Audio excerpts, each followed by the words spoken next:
फिर से जेके SSB aspirant जो हैं वो प्रदर्शन के लिए आ गए हैं, दोबारा से प्रदर्शन कर रहे हैं और मांग इनकी एक ही है कि जो ब्लैकलिस्ट कंपनी है उसको ये एग्जाम नहीं देंगे, उसको ये कह रहे हैं कि बाहर निकालो।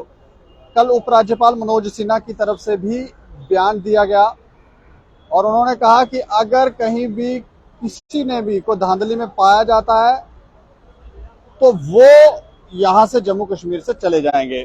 उसके बाद ये लोग कुछ सबूतों के साथ भी शायद पहुंचे हैं और अपनी बात रखना चाहते हैं, लेकिन कुछ बातें बीच में जब एग्जाम को वापस से कैंसिल किया गया उसके बाद से कुछ चीजें देखने को मिली, जैसे इनके अलावा कुछ और भी एस्पायरेंट थे जो प्रदर्शन कर रहे थे, जो एपटेक का समर्थन कर रहे थे, जेकेएसएसबी का समर्थन कर रहे थे, वो उपराज्यपाल मनोज सिन्हा साहब से भी मिले। अब वो कैसे मिले, इन्हें क्यों नहीं मिलने दिया गया? क्योंकि रोड पर आवाज इन्होंने उठाई थी, ये कुछ धांधलियां अगर हुई हैं तो ये सबूत भी रख रहे थे, तो इनको क्यों नहीं मिलने दिया गया और वो कैसे मिल गए? ये कुछ सोचने का विषय है, लेकिन कौन बात करेगा हमसे? अच्छा, क्या नाम है आपका? मेरा नाम कार्तिक है। अच्छा, कल उपराज्यपाल मनोज सिन्हा की तरफ से बयान दिया गया, उन्होंने कहा अगर थोड़ी सी भी किसी ने भी धांधली की है तो वो चले जाएंगे जम्मू कश्मीर से, तो आप कैसे क्या देखते हैं? मनोज सिन्हा सर से मैं ये एक चीज कहना चाहूंगा, पहले तो आपने कैलेंडर डेफर किया उसके लिए आपका बहुत शुक्रिया करते हैं, लेकिन आपकी जो कल की स्टेटमेंट है उसके जवाब में भी हमारे पास बहुत सारे सबूत अवेलेबल हैं। आप जाएं या ना जाएं उससे हमें कोई फर्क नहीं पड़ता, लेकिन जो आपने कहा है कि धांधलियां नहीं हो रही हैं, उन धांधलियों का एक सबूत नहीं, बहुत सारे आपको सबूत देने को तैयार है।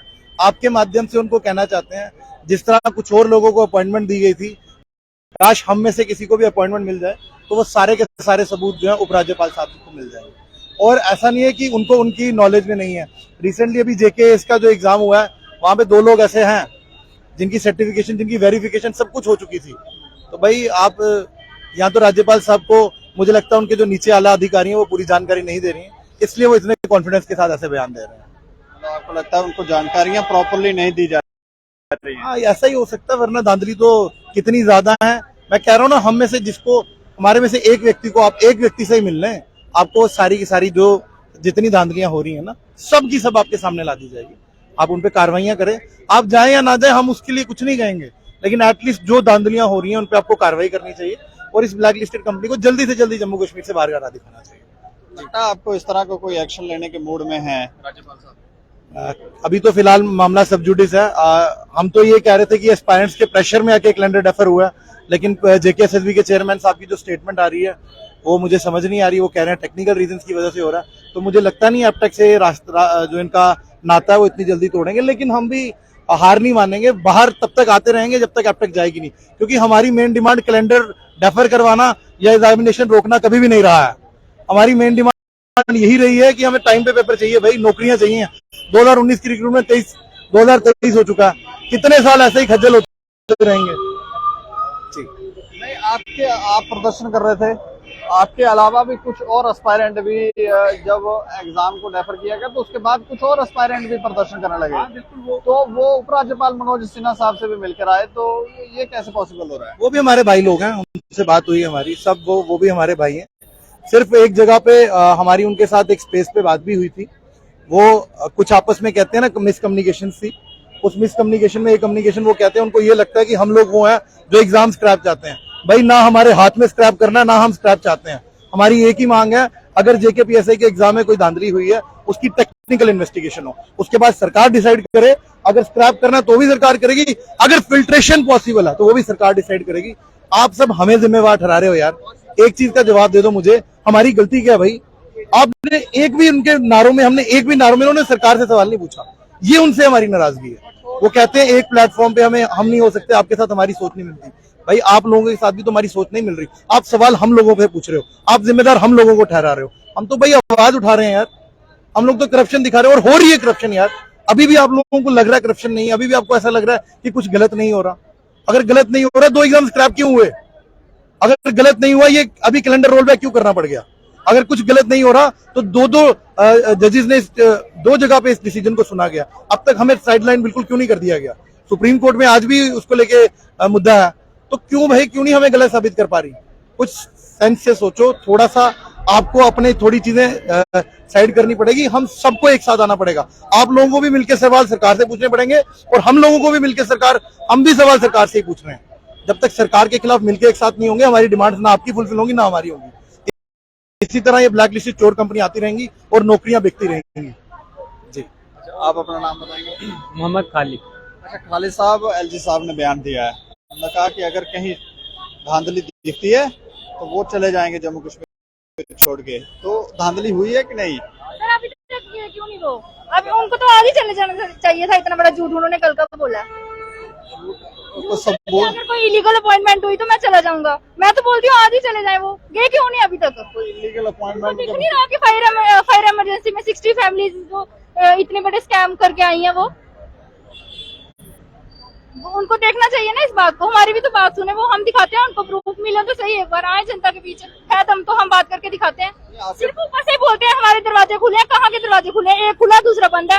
आपके कुछ भाई बहन वहाँ मिल के आए हैं? बहन भाई मिलके आए हैं ना, वो फिर उनके सगे हैं। हम सगे वाले नहीं है, हम कजन है उनके। हमें थोड़ा पीछे रख रहे हैं, वो उनके सगे भाई बहन है। वो ऐसा तो नहीं है जिन लोगों ने पैसे दिए थे वही आगे? क्या पता इनका कोई एजेंडा हो। अब इन्होंने बाहर निकाल दिया कुछ लोग, क्या हो, दोनों गुट्स को डिवाइड करते हैं तो फिर परेशान करते हैं बच्चों को। जिन्होंने मेहनत की है वो भी परेशान हो रहे हैं, जो बेचारे पेमेंट वाली के आएंगे वो भी परेशान हो रही है। हम तो री एग्जाम हो ही गए हैं, हम भी परेशान हो रहे हैं इनके चक्कर में। अच्छा हिना जी, थोड़ा सा इधर आ जाए। अच्छा, ये जो इस समय सिनेरियो चल रहा है, कैसे देख रहे हैं आप? बेशरम सिनेरियो चलवा रहे हैं हमसे, वाहियात सिनेरियो बनवा रहे हैं हमसे। आप हमें बोलो, इससे ज्यादा हम सबूत क्या दें कि एक एसपी मैम अपने मुंह से कह रही हैं कि एपटेक स्कैम कैसे करवाती है। क्या एसपी मैम को हमने अपॉइंट किया है? हमारे थ्रू गई हैं वो, वहां पर सरकार की द्वारा चुनी गई है ना, आईपीएस है वो, कोई छोटे मोटे रैंक की लड़की नहीं है। मैम ने ये बोला है कि एपटेक इस तरह से स्कैम करवाती है। कैसे कंप्यूटर्स एक जगह हो और दूसरी जगह भी स्क्रीन वैसा चल रहा होता है, आंसर्स कैसे सबमिट किए जाते हैं, इससे बड़ा सबूत क्या दें हम? क्या उनका इंटरव्यू एलजी साहब के पास नहीं गया? क्या उनका इंटरव्यू जेकेएसएसबी चेयरमैन के साथ नहीं गया, सामने नहीं गया? क्या उनको मिला नहीं वो वीडियो? और अगर नहीं मिला है, ये तो मिलेगा ना, तो मेरे से मांग लो वीडियो, मैं दिखा दूंगी, समझा भी दूंगी। अगर कोई वर्ड समझ ना आया कि इसका मतलब ये होता है, आउटसोर्स का मीनिंग ये होता है, इन सोर्स का मीनिंग ये होता है, मैं बता दूंगी, क्योंकि मुझे नहीं पता। जिसको मीनिंग नहीं आता हो तो वो तो कुछ भी मीनिंग निकालेगा ना। हम जब सामने कह रहे हैं स्कैम करवाती सबूत है हमारे पास, हम क्या, आपके पास आई विटनेस है, आप उसकी बात नहीं मान रहे हो, हमारी क्या मानोगे? लेकिन कोई तो है ना जिसको एहसास होगा। फिलहाल तो मुझे दिख नहीं रहा किसी को एहसास है हमारा। और वो जो अपोजिशन वाले ये कहते हैं कि हम री एग्जाम गएंगे, भाई तुम तो पेमेंट गएंगे, तुम्हें पैसे मिलते हैं, जाके इनकी वीडियोस के नीचे ये कमेंट्स करो, उसके भी पैसे। अगर 100 रुपए में आज बंदा आराम से बिक जाता है, खास तौर पे वो जो पढ़ा लिखा ना हो, 50 रुपए में बिक जाएगा, तो उनको बोला जाता है आप ये वाले कमेंट्स करो, ये री एग्जाम गएंगे। हाँ, आपको तो ये नहीं पता री एग्जाम क्या होता है। हमने कैलेंडर रोल बैक करवाया, ना कि एग्जाम दोबारा करवाने की डिमांड कर रहे हैं। हम तो ये कहते हैं जो एग्जाम हुए हैं उनकी टेक्निकल इन्वेस्टिगेशन की जाए, अगर लगता है इसमें गलत हुआ है तो उस पर एक्शन लिया जाए। आप लोग डरते क्यों हैं? आप तो पहले बोल गए हो ना, पिछले एग्जाम को छेड़ा ना जाए, हम मेरिटेड स्टूडेंट्स, हमारा फिजिकल करवाया जाए, हम भी मेरिट में आते हैं। अगर उस हिसाब से देखा जाए तो जब रिजल्ट ही नहीं आया, आपको कैसे पता आप मेरिट में हो कि नहीं हो? इसका मतलब आपको पहले पता है मेरिट कहाँ तक जाना है, तुम्हारे कितने मार्क्स हैं, तुम्हारे पैसे कितने गए हैं और उस हिसाब से मार्क्स मिले हैं। खैर वो बात की है, लेकिन मैं इतना कहना चाहती हूँ कि देखो जो भी हमारे अपोजिट कहते हैं कि एपटेक सही है, एपटेक सही है, अगर थोड़ी भी गहरत बाकी है, थोड़ी भी शर्म बाकी है, अगर किसी अच्छे खानदान से हो तो ये वीडियो देखो जो एसपी मैम ने बताया एपटेक के बारे में।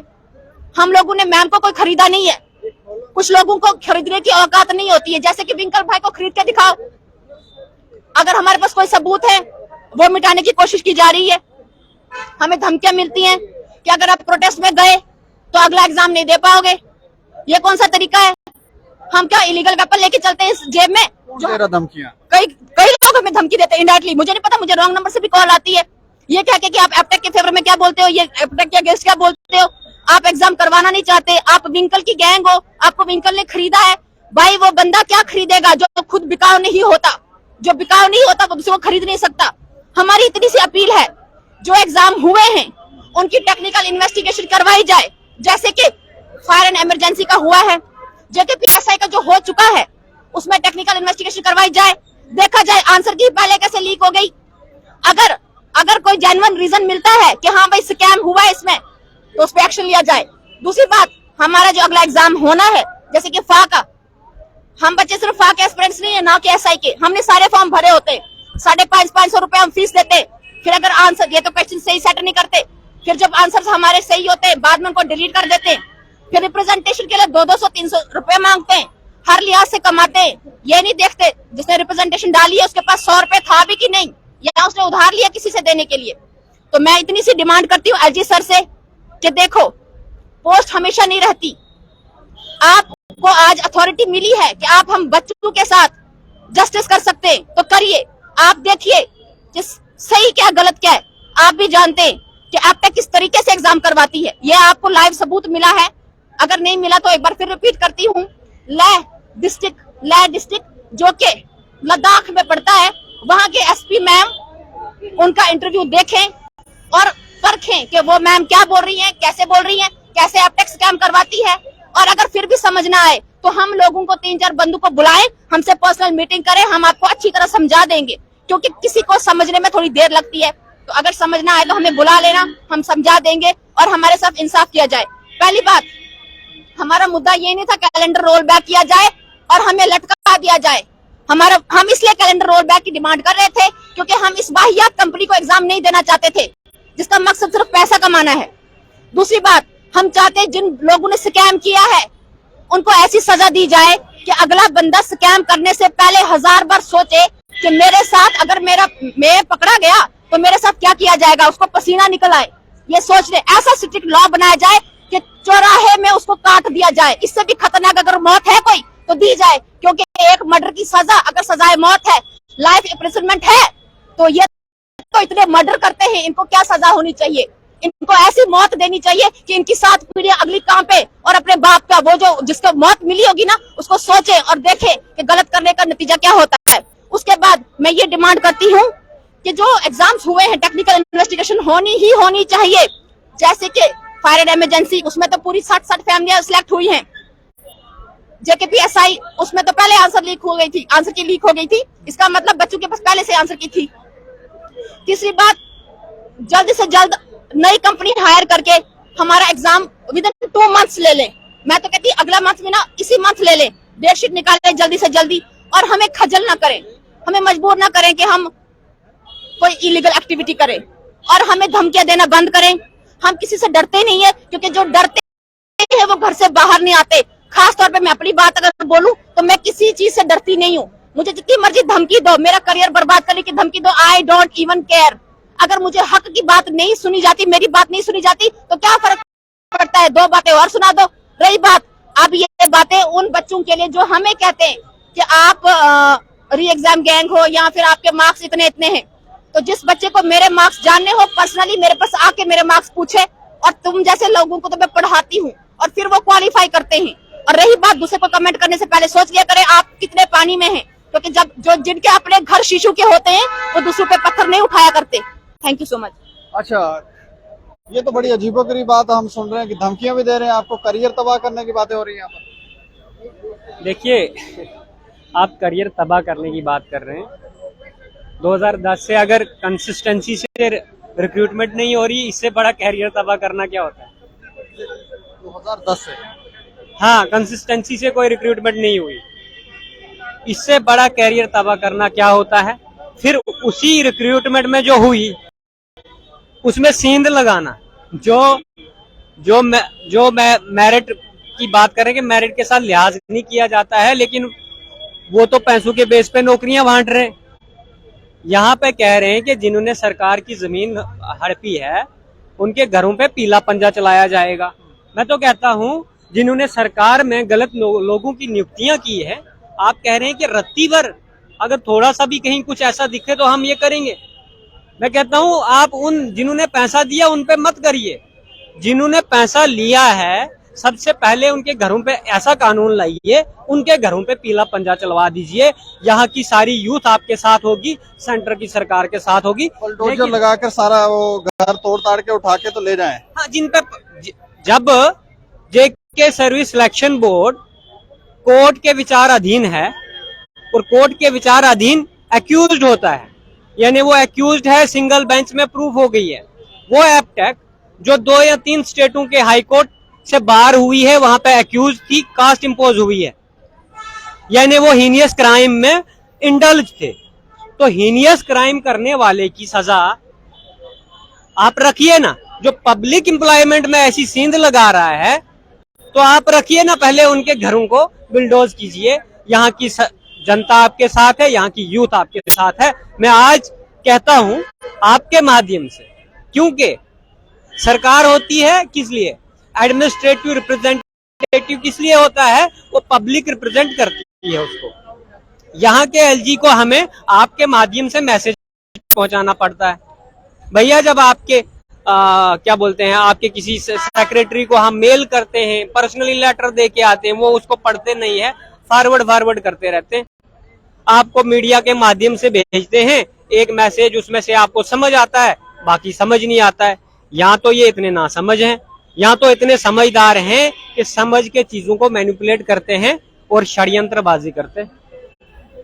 ये षड्यंत्रबाजी जो है, ये षड्यंत्रबाजी नहीं चलेगी। ना यहाँ का पढ़ी लिखी युवा आपकी षड्यंत्रबाजियों से डरती है। मांग, लास्ट में मांग बता दें, क्या मांग? मांग वही पारदर्शिता, जिस पारदर्शिता का ढंढोरा पीटा जा रहा है, वो पारदर्शिता चाहिए, लेकिन वो प्राइवेट प्लेयर के जरिए नहीं आएगी। आपके पास यहाँ के रणधीर प्रेस है, आप तब तक OMR कीजिए जब तक आपके पास technical expert, IT engineer, software engineer और एक कंपनी आप अपनी क्रिएट कीजिए ना, गवर्नमेंट की। जब टेक्नोलॉजी का जमाना आया, आप प्राइवेट प्लेयर के हाथ में क्यों देता, आप अपनी क्रिएट करिए। गवर्नमेंट में जब आप गवर्नमेंट के बंदे नियुक्त करेंगे, उनको अपने यहाँ से जेब से सैलरी देंगे, वो कल को क्राइम करने से डरेंगे ना, भैया नौकरी है। प्राइवेट प्लेयर को क्या है, यहाँ डीबार होगा, कहीं और करेगा। लेकिन इसके लिए भी हम यहाँ नहीं रुकेंगे। अगर सुप्रीम कोर्ट की ऐसी पहले की गाइडलाइंस है कि एक कंपनी एक जगह डीबार होती दूसरी जगह काम करेगी, हम ऐसा कानून भी की मांग करते हैं कि जो कंपनी एक बार कहीं से डीबार होती है उसको ब्लैकलिस्ट कर दो ऑल ओवर इंडिया में, वो काम ही ना कर पाए, तभी जाके ये पारदर्शिता आएगी। डरेंगे ये लोग?